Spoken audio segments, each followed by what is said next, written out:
Support comes from the Missouri Forest Products Association. Missouri produces wood pallets, railroad ties, white oak barrels, hardwood floors, and more. Details on the variety of products made in the state are at choosewood.com. This is St. Louis on the Air from St. Louis Public Radio. I'm Elaine Cha. Last Wednesday, the 2024 Illinois legislative session closed, and did so with lawmakers passing a budget that's the biggest ever for the state, a sum of more than $53 billion. So what's included in that budget, and what items did and didn't make it through this most recent session? Capital News Illinois Editor-in-chief Jerry Nowicki has those details, and he joins us now to talk about it. Jerry, welcome to St. Louis on the Air. Yeah, thanks for having me. So, Jerry, just after 2 a.m. last Wednesday, which was May 29th, lawmakers voted to pass the budget with a 65 to 45 vote. It was a total of $53.1 billion, and it's the largest budget in state history. What are the need-to-knows about how such a budget passed? Yeah, I think just generally speaking, the governor, it mirrored pretty closely what Governor Pritzker had proposed in February. And some of the big items are that it, creates a $50 million child tax credit for children under 12 for the upcoming fiscal year. That's if they qualify for if the family qualifies for the earned income tax credit, they'd be eligible for type of tax credit there. And just generally speaking, it increases education funding by $350 million, gives a small increase to universities and colleges, but probably not keeping up with inflation, and then just kicks a little more money to MAP grants for students who with a financial need to go to Illinois colleges, and just general full pension payment and stuff like that. Everything the governor wanted to do, basically. Mm-hmm. I mean, that sounds like it would be in alignment with what Democrats would want, and Democrats do hold a supermajority in the chamber. Does that mean, though, that they were in one accord on that figure for the budget that passed? No, we saw a lot of Democrats really expressing some concern that maybe it's growing spending a little too much. $53 billion was a couple $1 billion over the enacted budget for the current year, so they had to pass a corresponding revenue proposal to increase revenues by about $1.1 billion. That did such things as extending a cap on corporate net operating losses to generate about $500 million, raising the tax rate on sports books, capping a retailer's discount that retailers get for collecting the state's sales tax and stuff like that. So the concern among some Democrats was that in doing stuff like that, some of it which is one time in nature, you're setting up future years for a budget hole, next time they sit down to pass a budget. Mm-hmm. So what was it then that Republicans were having problems with? What were the major contentions that they had with the budget? Yeah, generally speaking, the Republicans have the same concerns, although maybe to a greater extent than, some of the Democrats who expressed their concerns this year. So basically speaking, Republicans say, at least in the House, we haven't been super involved in the negotiating process. They're doing a lot of this behind closed doors. There may be Democrats have a little more authority to ask for infrastructure spending than the Republican individual legislators did, although nobody, on the Democratic side will confirm there's those types of port projects. There's just general understanding that the Democrats were able to put in their asks for their district-specific projects, although it's not immediately clear which of them got approved and whatnot. Mm-hmm. And then what about programs that were programs serving non-citizens?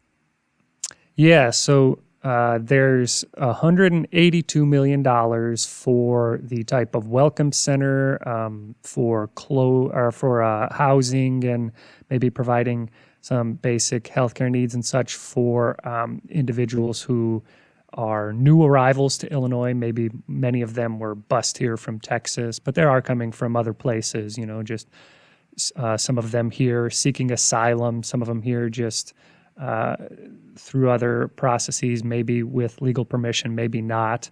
And then there was 440 in general revenue and another 180 or so in other state or federal funds to provide Medicaid-like programs, basically, for non-citizens without legal permission to reside in Illinois or who are on a certain waiting period with their visas or green cards. So that's just basically making these non-citizens who would be eligible for Medicaid if not for their citizenship status, that's making them eligible for these Medicaid-like benefits in this state-funded program. Mm-hmm.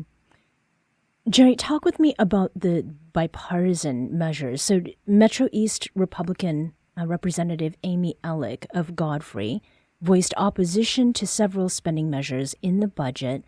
However, there were 7 pieces of legislation that she sponsored that now await Governor Pritzker's signature. What are those bipartisan measures that passed through the Senate and House? And what are the ones that stand out most to you? Some of the bipartisanship you will have seen on, in the legislature at least, on reforms to Illinois' Prisoner Review Board, but now that measure stalled before going to the governor. I think, there are areas in the budget even where Republicans could agree to, like the education funding increases and kicking a little bit more money to providers for individuals with disabilities who are living in the community settings rather than state-operated developmental centers. But, the Republican argument is that, hey, this $600-700 million we're chipping towards these programs for non-citizen, that would have allowed us to do a lot more for these people with disabilities, for education, for whatever else. So I think that was the main hang up there. Mm-hmm. There was also something that was repealed. Illinois lawmakers, they did vote to repeal the state's 1% grocery tax starting in 2026. I mean, how popular is this plan with consumers, and is that different from how city leaders feel about it? Yeah, I think, any relief at the grocery store, people will generally be supportive of. It's certainly 1% is not a lot of relief, right? So, but I mean, the governor can stand up and say, hey, I repealed the grocery tax. It's regressive and it's a bad thing for Illinois, especially the poorest among us, that grocery tax, and now I've repealed it. But what they did was they gave authority to local governments to make up that tax. And why that's a big deal is because none of the grocery tax revenue ever went to the state. If it was feeding the general revenue fund and allowing Illinois to spend in certain ways that the governor wanted to, I don't think he would have went for that repeal. But, it's easy to do when it's not money that's going to you. But I'd imagine in a lot of places where the municipality can't necessarily lose that revenue source, you're going to see them enact their own 1% tax, which they now have the authority to do without a referendum. Mm-hmm. So we did say that the legislative session closed last week, but there's been something in the news, and that has to do with a unionization lawsuit. On Friday, a group of legislative employees sued Illinois Speaker of the House Emanuel Welch over their right to collectively bargain or to unionize. What is it that is notable about this story, Jerry, and what is it that you'll be keeping an eye out for as the lawsuit progresses? Yeah, I expect it'll be the first real court test of the state's so-called right to unionize constitutional amendment that was put to voters and passed last year, or whenever it was the last general election. And it says, Illinoisans have a constitutional right to unionize, but state law doesn't really give legislative employees that right, or however you want to classify it. So it's a test of the language of that amendment as to whether it's sort of absolute in that people have the right to unionize, or whether the General Assembly does have to pass a law to allow its own staff to unionize. Mm-hmm. And as we close here, Jerry, legislators will be returning to Springfield this fall for a veto session. What do you anticipate will be the major items considered? I mean, is there anything that didn't make it through this session that could be passed through in autumn? One of the ones we've been watching specifically is this Dignity and Pay Act, which there's a federal exemption under the minimum wage law that allows these certificate holders called shelter workshops to pay individuals with disabilities less than the minimum wage based on their productivity level. For years, a couple lawmakers and more advocates and whatnot, but these two specific sponsors have been trying to end it.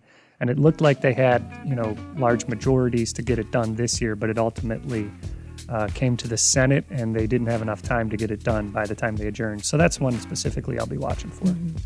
Jerry Nowicki is editor-in-chief of Capital News, Illinois. Jerry, thank you so much for talking with us.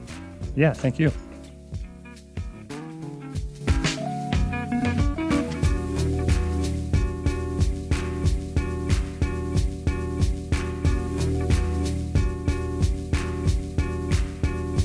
This episode was produced by Emily Woodbury. Audio engineering and podcast design by Aaron Dorr. Our executive producer is Alex Hoyer.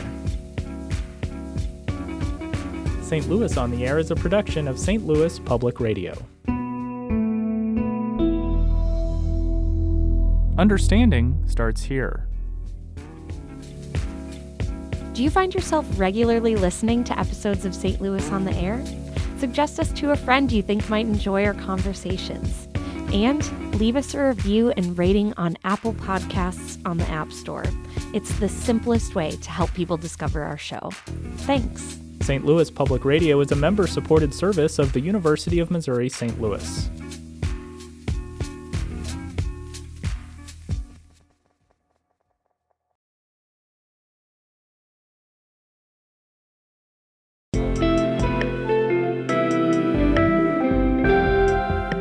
The Gateway brings you the day's news each weekday from around the St. Louis region and the state capitals in Jefferson City. Our schools are accredited. We don't need this bill. And Springfield. How many more years must pass before lawmakers see time is of the essence? I'm Abby Larico. Join me each weekday for The Gateway on the STLPR app or wherever you get podcasts.